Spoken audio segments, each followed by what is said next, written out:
to join NATO. That was their number one priority. Same thing when I visited Ukraine earlier that year in 1997.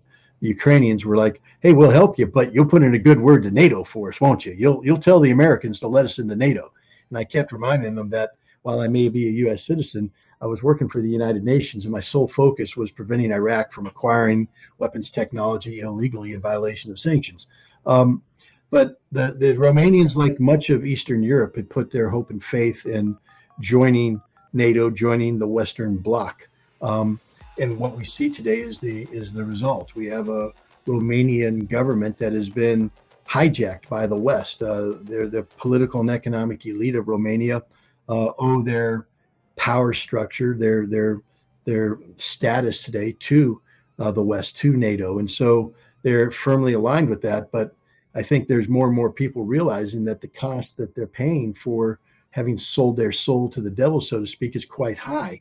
And within Romania, there are elements of society that remember that the Russians, aren't the devil, that Russia, there are benefits to having good relations with Russia. One of them, of course, is low energy costs, which is very important. But the other one is that Russia isn't in the business of starting wars all over the world, and NATO is. I mean, imagine being a Romanian right now and waking up to find out that NATO is trying to open up an office in the Pacific. Now, as Mr. Emmanuel Macron, the president of France, has noted, it's a North Atlantic Treaty Organization, not the Pacific Organization, but that's where they're headed. Romania is not happy. All right. Every question must be answered in 3 minutes or less, lest the whip be administered. Ed is worried you were trying to whip it. Oh, no. Mehdi, thank you for the donation, Mehdi. Why would the Ukrainians remove the only real threat they have to sweep away Russian pontoon bridge crossing the Dnieper and the Kherson region? Russia just has to wait for it to ebb away, no? I mean, that's one way of looking at it. But if you think the Russians are going to take Kherson by an amphibious assault over the Dnieper River, I think you're wrong. I think Russia, if they take Kherson, it's going to be because they're sweeping down on the right bank of the river as they exploit the collapse of the pending collapse of the Ukrainian military in the major battles in Zaporizhia and Donetsk and elsewhere. So I don't see the Russians doing this major riverine operation to capture Kherson. I think their best bet is to come in and isolate Kherson in a drive to Odessa. Logistically, it's just very difficult to sustain an operation over pontoon bridges over that. The best thing Russia could do is develop a logistical base and exploit military success in the north as they drive down on the right bank of the Dnieper River. But I'm not a Russian general. Who knows? All right, let's do one more question. What do you have, Ann? From Dark Boot. Can you ask Scott what means for soldiers? What does D-Day mean today to soldiers? I think is what the question is. I don't know. Go online and find out how many articles are out there. Is it the #1 story? Did they lead off with that story today? When you turn on CNN, is the first story. Today is the 79th anniversary of D-Day. We're going to solemnly reflect on the sacrifice made by those men and women who gave their lives in defense of the liberation of France, in preparation of setting up a second front against the odious, heinous Nazi Germany.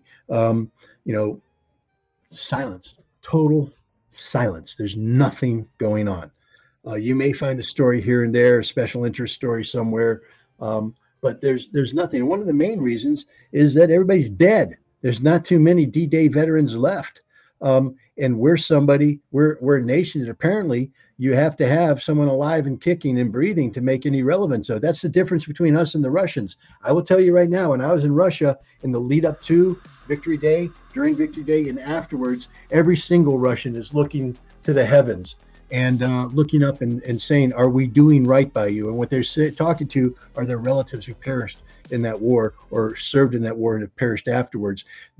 Every single day they think about those who sacrificed everything, and they keep them in their minds. That's why the Immortal Regiment is so powerful, because they walk with the photographs of the loved ones who perished, who served. They will never be forgotten. That's the key. The Russians never forget. We have forgotten everything.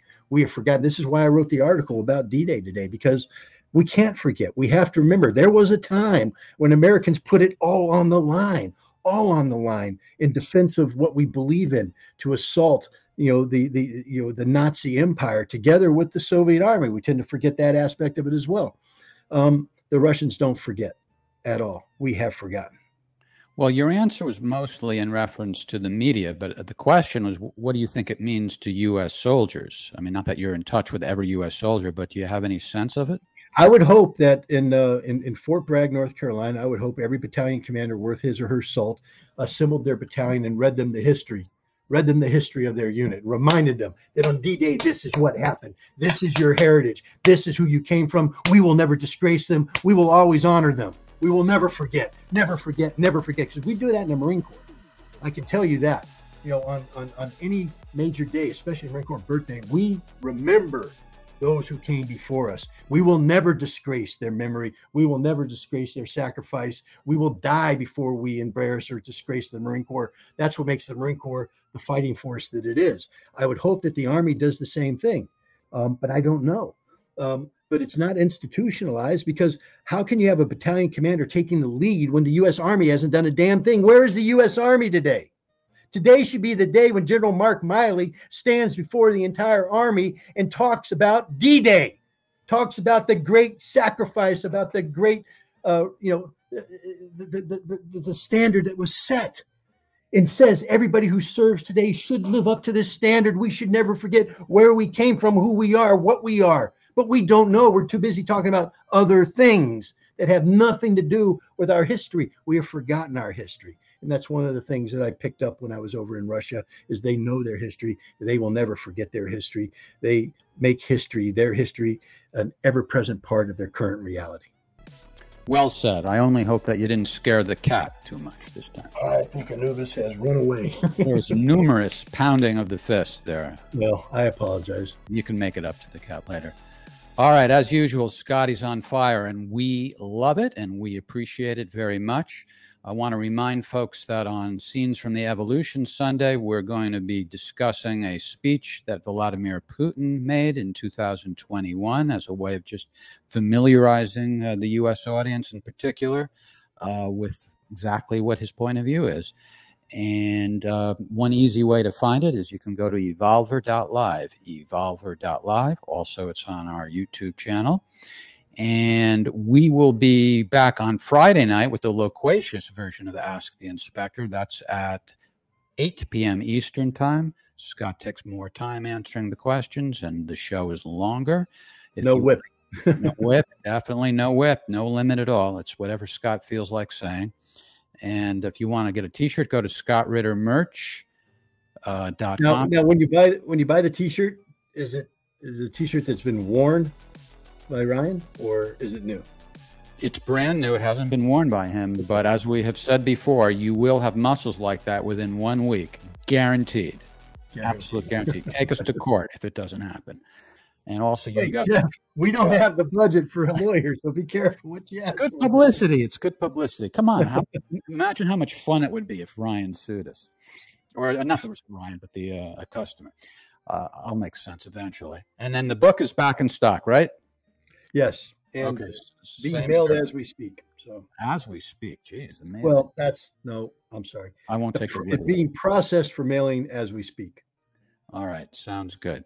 All right, and thanks to Ann Moss, who was curating the comments backstage. She is taken over on Tuesdays now, as well as Fridays. And Kevin Michelizzi is no longer with us. We'd like to thank him for his services for all these months. We appreciate it, and we wish him all the best. And you can watch his podcast on his YouTube channel, which is American in Crimea. I wonder if that dam is going to be affecting his area. Do you know how close? Well, my understanding is that it will have an impact on the water supply to Crimea. Yeah. Oh, that's not good at all. Well, let's hope. Well, I don't know. What can we say? Let's just hope for the best.